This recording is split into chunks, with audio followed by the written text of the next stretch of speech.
আসসালামু আলাইকুম, স্বাগত জানাচ্ছি RTV রাতের সংবাদে। পুরোটা সংবাদ জুড়ে আপনাদের সাথে রয়েছে আমি নিসা সুজানা। সন্ত্রাসী কার্যক্রমে জড়িত রয়েছে এমন ব্যক্তি বা সত্তার এবং তাদের কর্মকাণ্ড নিষিদ্ধ করার বিধান যুক্ত করে সংশোধিত সন্ত্রাস বিরোধী অধ্যাদেশ 2025-এর খসড়ার নীতিগত চূড়ান্ত অনুমোদন করেছে উপদেষ্টা পরিষদ। দুপুরে যমুনায় প্রধান উপদেষ্টা অধ্যাপক ডক্টর মোহাম্মদ ইউনূসের সভাপতিত্বে অনুষ্ঠিত উপদেষ্টা পরিষদের বৈঠকে এই খসড়া অনুমোদন করা হয়।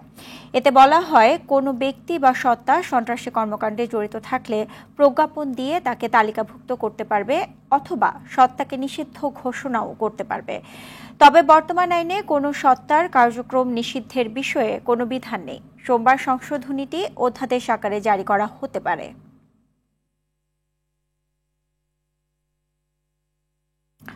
গেজেট প্রকাশের পরই আওয়ামী লীগের নিবন্ধন বাতিলের বিষয়ে সিদ্ধান্ত হবে বলে জানিয়েছেন প্রধান নির্বাচন কমিশনার AMM নাসিরউদ্দিন।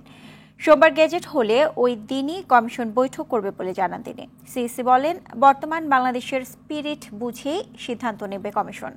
গণদাবির পরিপ্রেক্ষিতে শনিবার রাতে আওয়ামী লীগের রাজনীতি নিষিদ্ধ করে অন্তর্বর্তী সরকার। সোমবার এ বিষয়ে গেজেট প্রকাশ করা হবে জানিয়েছেন আইন উপদেষ্টা আসিফ নজরুল। এর আগে গত দুদিন ধরে আওয়ামী লীগ নিষিদ্ধ সহ 3 দাবিতে রাজধানীর শাহবাগে ব্লকেট করে রাখে ছাত্র জনতা সহ বিভিন্ন রাজনৈতিক দল ও সংগঠন। দেশের বিভিন্ন স্থানে বিক্ষোভ করে ছাত্র জনতা। সরকারের সিদ্ধান্ত যখন আমরা অফিসিয়ালি পাবো, গেজেট হোক বা সার্কুলার হোক, যেভাবে একটা পাবো, তো ওটা পাওয়ার পরে আমরা কালকে বসে, আমি তো একবার কোনো সিদ্ধান্ত নিই না, আমরা বসে কালকে একটা সিদ্ধান্ত নেব। পত্রিকা বা টেলিভিশনের রিপোর্টের ভিত্তিতে তো আর আমরা সিদ্ধান্ত নিতে পারি না, বুঝছেন না?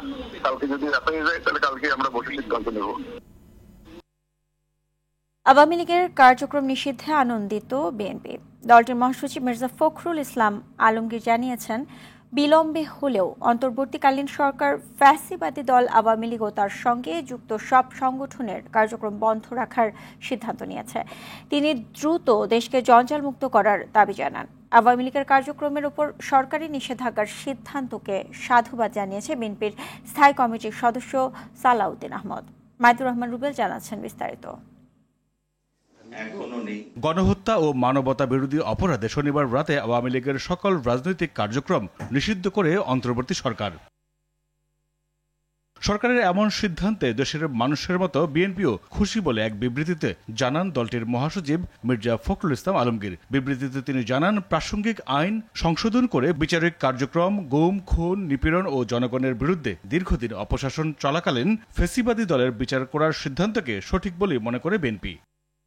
আরেক অনুষ্ঠানে দলটির স্থায়ী কমিটির সদস্য সালাউদ্দিন আহমেদ বলেন, কয়েক মাস আগেই প্রধান উপদেষ্টার কাছে লিখিতভাবে দল হিসেবে আওয়ামী লীগের বিচারের দাবি জানিয়েছে বিএনপি। যথাসময়ে বিএনপির পরামর্শ আমলে নিলে এমন বিব্রতকর পরিস্থিতি তৈরি হতো না বলেও মনে করেন তিনি। আন্তর্জাতিক অপরাধ আদালতের যে আইন, সেটা সংশোধনের মধ্য দিয়ে রাজনৈতিক দল হিসাবে আওয়ামী লীগকে বিচারের প্রক্রিয়ায় নিয়ে আসার যে সংশোধনীটা আনা হয়েছে, সেটাকে স্বাগত জানাই। এদিকে জাতীয় প্রেস ক্লাবের সামনে আরেক অনুষ্ঠানে রুহুল কবির রিজভী বলেন, সাবেক রাষ্ট্রপতি আব্দুল হামিদ ফ্যাসিবাদের প্রতিনিধি ছিলেন। কাদের সহায়তায় দেশ ছাড়েন তাও জানতে চান তিনি।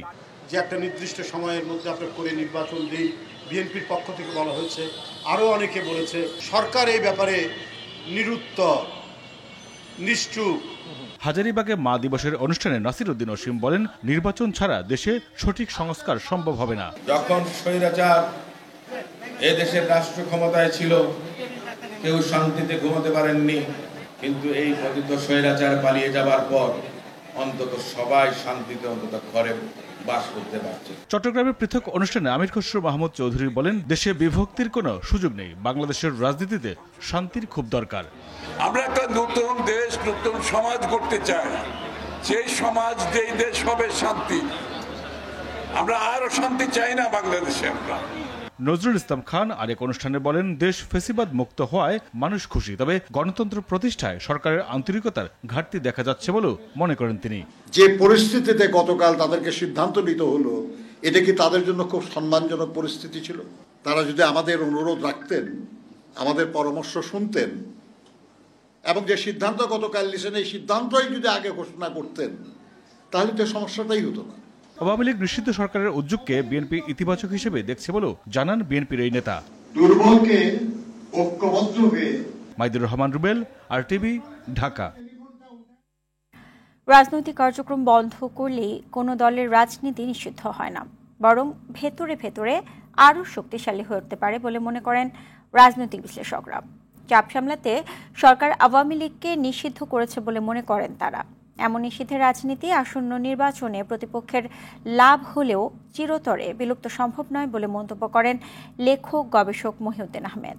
শাকিবুর রহমানের রিপোর্টে বিস্তারিত। জুলাই অভ্যুত্থানের পর থেকে বিভিন্ন সময়ে বৈষম্য বিরোধী ছাত্র জনতা আওয়ামী লীগের রাজনীতি নিষিদ্ধের দাবি করে আসছে। সবশেষ ৮ মে রাত থেকে প্রধান উপদেষ্টার বাসভবনের সামনে অবস্থান নেয় জাতীয় নাগরিক পার্টি সহ বেশ কয়েকটি রাজনৈতিক সংগঠন। পরে ১০ মে আন্তর্জাতিক অপরাধ ট্রাইব্যুনালে আওয়ামী লীগ ও তার নেতাদের বিচার সম্পন্ন না হওয়া পর্যন্ত দলটির যাবতীয় কার্যক্রম নিষিদ্ধ করার সিদ্ধান্ত নেয় অন্তর্বর্তী সরকার। আওয়ামী লীগের যাবতীয় কার্যক্রম নিষিদ্ধ করার সিদ্ধান্ত গ্রহণ করা হয়েছে। রাজনৈতিক দল নিষিদ্ধের এমন রীতি বাংলাদেশে নতুন নয় বলে জানান রাজনৈতিক বিশ্লেষক মহিউদ্দিন আহমদ। এটা বাংলাদেশে এটা নতুন না, বরাবরই হয়েছে। কখনো ঘরোয়া রাজনীতি, কখনো প্রকাশ্য রাজনীতি, সামরিক কর্তৃপক্ষে যখন যেটা অনুমোদন দিত সেটা হতো। প্রতিটি রাজনৈতিক দলের মধ্যে ক্ষমতার দ্বন্দ্ব স্বাভাবিক ঘটনা, এজন্য নিষিদ্ধ করার চেয়ে রাজনৈতিকভাবে মোকাবেলা জরুরি বলে মনে করেন অধ্যাপক আব্দুল লতিফ। রাজনৈতিকভাবেই মোকাবেলা করা উচিত। আমি বলেছি যে আপনি জনতার কাছে যান, জনতা বলুক আমরা তোমাকে চাই না। নির্বাচন আছে, জনসভা আছে, সংবাদপত্র আছে, পাবলিক অপিনিয়ন আছে। এমনি নিষিদ্ধ আছে সামাজিকভাবে, রাজনৈতিকভাবে নিষিদ্ধ, কিন্তু আইনানুগভাবেও নিষিদ্ধ দেখতে চাই। সেটা জনগণের ইচ্ছার কারণে, সরকারের পক্ষে জনগণের ইচ্ছার কাছে আর কিছু তো বাকি নেই।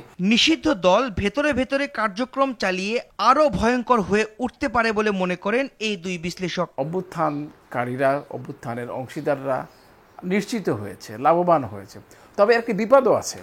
বিপদ আছে এই যে নিষিদ্ধ করলেই তো নিষিদ্ধ হয় না। তাদের মধ্যে যত কথা আছে বলুক, এতে কোনো অসুবিধা নেই, কিন্তু নিষিদ্ধ করা সিদ্ধ নয়। নিষিদ্ধ হলেই যে একেবারে চিরতরে বিলুপ্ত হয়ে যাবে এমন তো কোনো কথা না। প্রত্যেকটা দলের পেছনে তো একটা ডক্ট্রিন কাজ করে, সেই ডক্ট্রিন অনুযায়ী যারা চলে তারা তো নিষিদ্ধ হলেও তারা তো তাদের ডক্ট্রিন তো আর থাকে না, সেটা থাকে। এখন অনলাইনে আওয়ামী লীগ কোনো কার্যক্রম পরিচালনা করতে পারবে না। আওয়ামী লীগের ফেসবুক পেজ সহ সাইবার স্পেসে দলটির কার্যক্রম বন্ধে পদক্ষেপ নেবে বিটিআরসি। শাকিবুর রহমান, RTV, ঢাকা। আওয়ামী লীগকে পূর্ণাঙ্গভাবে নিষিদ্ধ, জুলাই সনদ ঘোষণা ও আহতদের উন্নত চিকিৎসার দাবিতে আজ ফের শাহবাগ ব্লক করেছে জুলাই গণঅভ্যুত্থানে আহতরা। সকাল থেকে সবগুলো রাস্তার মুখে ব্যারিকেড দিয়ে এ কর্মসূচি পালন করছে তারা। এতে শাহবাগ মোড় দিয়ে যানবাহন চলাচল বন্ধ হয়ে যায়। সরকার দাবি মেনে না নেওয়া পর্যন্ত শাহবাগ ছাড়বে না বলে জানান তারা। এ সময় আওয়ামী লীগ নেতাকর্মীদের বিএনপিতে নেওয়া নিয়ে দলটির সিনিয়র যুগ্ম মহাসচিব রুহুল কবির রিজভীর বক্তব্যের প্রতিবাদ জানান জুলাই গণঅভ্যুত্থানে আহতরা।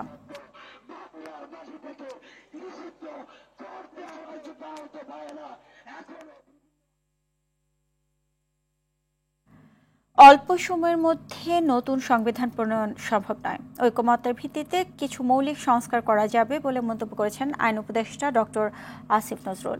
আর বিএনপি স্থায়ী কমিটির সদস্য সালাউদ্দিন আহমেদ বলেন, সংবিধান সংশোধনের বিষয়টি জনগণের প্রতিনিধিদের ওপর ছেড়ে দেওয়া উচিত। নাগরিক কোয়ালিশন আয়োজিত এ আলোচনা সভায় প্রধানমন্ত্রীর ক্ষমতা খর্ব, গণপরিষদ তৈরি, বিচার বিভাগের স্বাধীনতা ও সংবিধান সংস্কারের দাবি জানান বিশিষ্ট নাগরিকরা। আতিকা রহমানের রিপোর্টে থাকছে বিস্তারিত। সংবিধান সংস্কারে নাগরিক জোটের 7 প্রস্তাব বিষয়ে আলোচনার আয়োজন করে নাগরিক কোয়ালিশন। রাজধানীর আন্তর্জাতিক মাতৃভাষা ইনস্টিটিউটে আলোচনা সভায় যোগ দিয়ে আইন উপদেষ্টা বলেন, তড়িঘড়ি করে নতুন সংবিধান করা সম্ভব নয়। প্রধানমন্ত্রী ও প্রধান বিচারপতির ক্ষমতা কমানো উচিত বলেও মন্তব্য তার। নতুন সংবিধান প্রণয়ন হতে আমাদের পার্শ্ববর্তী দেশে এমন উদাহরণ আছে 8-9 বছর লেগেছে। নতুন সংবিধান প্রণয়ন হতে বহুদিন লাগতে পারে। নতুন সংবিধান প্রণীত না হওয়া পর্যন্ত বর্তমান যে সংসদ থাকবে সে 72 সংবিধানের প্রয়োজনীয় অ্যামেন্ডমেন্টগুলো করে ফেলবে। বিএনপি নেতা সালাউদ্দিন আহমেদ বলেন, আওয়ামী লীগের কার্যক্রম নিষিদ্ধ করে সরকার ঐতিহাসিক সিদ্ধান্ত নিয়েছে। ভবিষ্যতে উচ্চকক্ষ প্রতিষ্ঠিত হলে জবাবদিহিতা নিশ্চিত হবে। এই অন্তর্বর্তীকালীন সরকারের পদক্ষেপ আন্তর্জাতিক অপরাধ আদালতের যে আইন সেটা সংশোধনের মধ্য দিয়ে রাজনৈতিক দল হিসাবে আওয়ামী লীগকে বিচারের প্রক্রিয়ায় নিয়ে আসার যে সংশোধনীটা আনা হয়েছে সেটাকে স্বাগত জানাই। সংস্কার কমিশনের প্রধানরা বললেন, ক্ষমতার ভারসাম্য না থাকায় ফ্যাসিস্টের জন্ম হয়েছে। স্বৈরাচারের পুনরাবৃত্তি ঠেকাতে সংবিধানে মৌলিক পরিবর্তন প্রয়োজন। নন বাইন্ডিং কমিটমেন্টের ব্যাপারে জনগণের আস্থা নেই। তার সবচেয়ে বড় কারণ হচ্ছে এই যে 1990 সালে এইরকম একটি লিখিত চুক্তিও শেষ পর্যন্ত রাজনৈতিক দলগুলি মানেনি। With due respect to political parties, যেই বিধিবিধান স্বৈরাচার সৃষ্টি করে এগুলোর মধ্যে যদি আমরা পরিবর্তন না আনি তাহলে তো আবারও সেই স্বৈরাচারের ফিরে আসার সেই সম্ভাবনাকে উড়িয়ে দিতে পারি। এই জন্যই কতগুলো মৌলিক সংস্কারের দরকার। তবে সংবিধান সংস্কারে গণপরিষদ প্রয়োজন বলে মত দেন এনসিপি সহ বেশ কয়েকটি রাজনৈতিক দলের নেতারা। আমরা যদি নতুন সংবিধান তৈরি করতে না পারি তাহলে আসলে এটাকে আর নতুন বাংলাদেশ বলার প্রয়োজন নেই। নির্বাচনে যাওয়ার আগে অবশ্যই মৌলিক সংস্কারের যে রূপরেখা সেটি আমাদের সামনে স্পষ্ট করতে হবে। আওয়ামী লীগ নিষিদ্ধের মাধ্যমে বিচার কার্যক্রমে আমরা একটা অংশ এগিয়ে গিয়েছি এবং বিচারের রোডম্যাপটা যদি আমাদের সামনে সুস্পষ্ট হয়, যেটা কতদিনের মাধ্যমে সম্পন্ন হবে, সেটা জনগণের ভিতরে আস্থা তৈরি করবে। আমরা প্রতিষ্ঠাকাল থেকে গণপরিষদের দাবি করে এসেছি, কিন্তু এখন পর্যন্ত কোনো কনসেনসাস না। কনসেনসাস হচ্ছে সংস্কারের প্রশ্নে, মৌলিক সংস্কারের প্রশ্নে, যেটা নিয়ে জাতীয় ঐক্যমত্য কমিশন কাজ করছে। সভায় বিশিষ্ট নাগরিকরা জুলাই সনদ, সংসদে উচ্চকক্ষ প্রতিষ্ঠা, সাংবিধানিক পদে নিয়োগ ও তত্ত্বাবধায়ক সরকারের বিষয়ে একমত পোষণ করেন। আতিকা রহমান, RTV, ঢাকা। 50 বছর ধরে দেশ হিংসা, বিদ্বেষ, ভেদাভেদ লালন করেছে। এতে গণতন্ত্র, সাম্য ও বিচার চর্চা দাঁড়াতে পারেনি বলে মন্তব্য করেছেন সমাজ কল্যাণ মন্ত্রণালয়ের উপদেষ্টা শারমিন এস মোর্শেদ। বিকালে রাজধানীর ধর্মরাজিক বৌদ্ধ মহাবিহারে শুভ বুদ্ধ পূর্ণিমার উৎসবে এ মন্তব্য করেন তিনি। অনুষ্ঠানে ঢাকা বিশ্ববিদ্যালয়ের উপাচার্য প্রফেসর ডক্টর নিয়াজ আহমেদ খান বলেছেন, প্রতিনিয়ত দেশ ও গুরুত্বপূর্ণ প্রতিষ্ঠানের বিরুদ্ধে ষড়যন্ত্র হচ্ছে। এই সময়ে সবাইকে ঐক্যবদ্ধ থাকার আহ্বানও জানান তিনি। 50টি বছর ধরে এই দেশ হিংসা লালন করেছে, বিদ্বেষ লালন করেছে, যার জন্য গণতন্ত্র দাঁড়াতে পারেনি, বিচার চর্চা দাঁড়াতে পারেনি। প্রতিনিয়ত ষড়যন্ত্র হচ্ছে দেশের বিরুদ্ধে, দেশের গুরুত্বপূর্ণ প্রতিষ্ঠানগুলোর বিরুদ্ধে, এবং এই সময়ে আমাদের পরস্পরের ঐক্য ধরে রাখা একান্তই জরুরি। মহামহিম বুদ্ধের এই শিক্ষা আমাদেরকে ঐক্য ধরে রাখবার পথে অনুপ্রেরণা যোগায়। পলাতক শেখ হাসিনা, সাবেক স্বরাষ্ট্রমন্ত্রী আসাদুজ্জামান খান কামাল ও সাবেক আইজিপি চৌধুরী আবদুল্লাহ আল মামুনের বিরুদ্ধে জুলাই গণহত্যার মামলার তদন্ত কাজ শেষ করেছে আন্তর্জাতিক অপরাধ ট্রাইব্যুনালের তদন্ত সংস্থা। আগামীকাল আন্তর্জাতিক অপরাধ ট্রাইব্যুনালের চিফ প্রসিকিউটরের কাছে এ তদন্ত প্রতিবেদন দাখিল করা হবে। পরে আনুষ্ঠানিকভাবে এ বিষয়ে গণমাধ্যম বিস্তারিত জানাবেন চিফ প্রসিকিউটর মোহাম্মদ তাজুল ইসলাম। গেল বছরে জুলাই আগস্টের গণভ্যুত্থানে সংঘটিত গণহত্যা ও মানবতা বিরোধী অপরাধে ক্ষমতাচ্যুত শেখ হাসিনা সহ সকল এমপি ও মন্ত্রীদের বিরুদ্ধে ট্রাইব্যুনালে মামলা হয়। 3 জেলায় বজ্রপাতে 9 জনের মৃত্যু হয়েছে। ব্রাহ্মণবাড়িয়ার নাসিরনগর ও আখাউড়ার এক শিশু সহ 5 জনের মৃত্যু হয়েছে। পুলিশ জানায়, বিকেলে নাসিরনগরে আলাদা আলাদা মাঠে কাজ করার সময় 3 জন মারা যায়। আখাউড়ায় আরও 2 জনের মৃত্যু হয়। এদিকে একই সময় কিশোরগঞ্জে ভৈরব ও কুলিয়ারচরে বজ্রপাতে 3 জনের মৃত্যু হয়েছে। 3 জনই মাঠে কাজ করার সময় বজ্রপাতে গুরুতর আহত হয়। হাসপাতালে নেওয়ার পর তাদের মৃত্যু হয়। অন্যদিকে হবিগঞ্জের আজমিরিগঞ্জে বাড়ির পাশে জমিতে পানি দেওয়ার ড্রেনে গোসল করার সময় বজ্রপাতে এক যুবকের মৃত্যু হয়।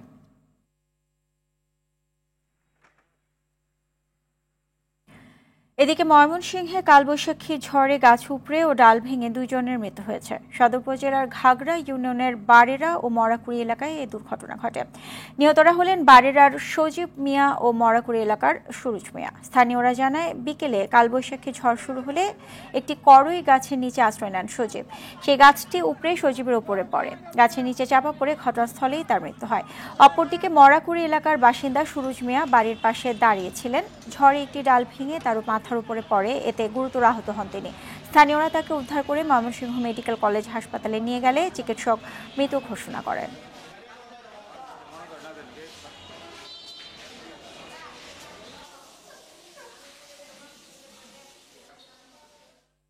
ভারত পাকিস্তান প্রসঙ্গ। যুদ্ধবিরতি কার্যকরের পর সব ধরনের বিমান চলাচল মুক্ত করেছে পাকিস্তান। একই সঙ্গে ধীরে ধীরে স্বাভাবিক হচ্ছে ভারতের বিমানবন্দরগুলো। এছাড়া স্বাভাবিক হতে শুরু করেছে দুদেশের সীমান্তবর্তী শহরের জনজীবন। এদিকে যুদ্ধবিরতির সিদ্ধান্তকে স্বাগত জানাচ্ছে বিশ্ব নেতারা। সামরিক শক্তি প্রদর্শনে ভারত পাকিস্তানের এ লড়াই অর্থনৈতিকভাবে ও ব্যাপক প্রভাব ফেলেছে বিশ্ব অর্থনীতিতে। সামদানি প্রত্যয় রিপোর্টে থাকছে বিস্তারিত। যুক্তরাষ্ট্রের মধ্যস্থতায় যুদ্ধবিরতি কার্যকরের পর ভারত নিয়ন্ত্রিত কাশ্মীরের সড়কে দেখা দিয়েছে স্বস্তির ভাব। খুলতে শুরু করেছে দোকানপাট, মানুষজন ফিরতে শুরু করেছে স্বাভাবিক জীবনে। কয়েকদিনের মধ্যেই স্কুল কলেজ খুলে দেওয়ার ঘোষণাও দিয়েছে স্থানীয় প্রশাসন। আমরা সবাই শান্তি চাই, মর্যাদার সঙ্গে স্বাভাবিক জীবন চাই। রাজনীতির সঙ্গে আমাদের কোনো সম্পর্ক নেই।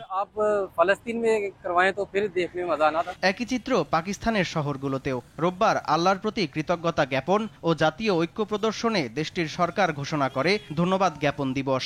একই সঙ্গে খুলে দেওয়া হয় সকল অভ্যন্তরীণ ও আন্তর্জাতিক বিমানবন্দর। যুদ্ধবিরতিতে উপনীত হওয়ার সিদ্ধান্তকে সাধুবাদ জানাচ্ছে বিশ্বমহল। জাতিসংঘ মহাসচিব অ্যান্টনি গুতেরেজ, যুক্তরাজ্যের পররাষ্ট্রমন্ত্রী ডেভিড ল্যামি সহ এ ঘোষণাকে স্বাগত জানিয়েছে তুরস্ক, সৌদি, চীন, জাপান সহ বিশ্বের বিভিন্ন দেশ। এদিকে ভারত ও পাকিস্তানের এ যুদ্ধ শুধু আকাশেই নয়, রূপ নিয়েছিল অর্থনৈতিক লড়াইয়ে। শেয়ার বাজারে ধস, বিমান চলাচলে স্থবিরতা, বিদেশি বিনিয়োগকারীদের পিছু হটে যাওয়ায় বোঝা গেছে আধুনিক যুদ্ধের প্রকৃত মূল্য শুধু ড্রোন, ক্ষেপণাস্ত্র বা যুদ্ধ বিমানের মধ্যেই সীমাবদ্ধ নয়। সামরিক অভিযান শুরুর পর স্থগিত হয়ে যায় আইপিএল, যার ফলে ভারতের লোকসান হয়েছে $50 মিলিয়ন। সামরিক অভিযানে ভারতের ব্যয় $500 মিলিয়ন। এছাড়া অন্যান্য খাতে ভারতের এ 4 দিনে ব্যয় হয়েছে $8,300 কোটি। পাকিস্তানের আকাশসীমা বন্ধ থাকায় বাণিজ্যিক বিমানে ক্ষতি হয় আনুমানিক $20 মিলিয়ন। দেশটির প্রতিদিনের সামরিক খরচ ছিল প্রায় $25 মিলিয়ন। প্রতি ঘন্টায় দুদেশের $100 কোটি ক্ষতি এই 87 ঘন্টার সংঘাতকে বিশ্বের কাছে এক করুণ বাস্তবতা হিসেবে তুলে ধরেছে বলে এক প্রতিবেদনে জানায় CNN। সামদানি প্রত্যয়, RTV। ইসরায়েলি হামলায় শনিবার ভোর থেকে গাজা উপত্যকায় নতুন করে অন্তত 21 জন ফিলিস্তিনি নিহত হয়েছেন, যাদের মধ্যে কয়েকজন শিশু রয়েছে। এ অবরোধ এবং হামলা গাজায় চলমান মানবিক সংকটকে আরও গভীর করেছে। এক প্রতিবেদনে এ তথ্য জানায় আল জাজিরা। একই সাথে গাজা সিটির তুফাহ এলাকায় ড্রোন হামলায় 6 জন এবং শেখ রেদওয়ান এলাকায় জাকুত পরিবারের একটি অ্যাপার্টমেন্টে বিমান হামলায় আরও 1 জন নিহত হয়। এতে করে অবরুদ্ধ এই উপত্যকাটিতে নিহতের মোট সংখ্যা 52,800 ছাড়িয়ে গেছে।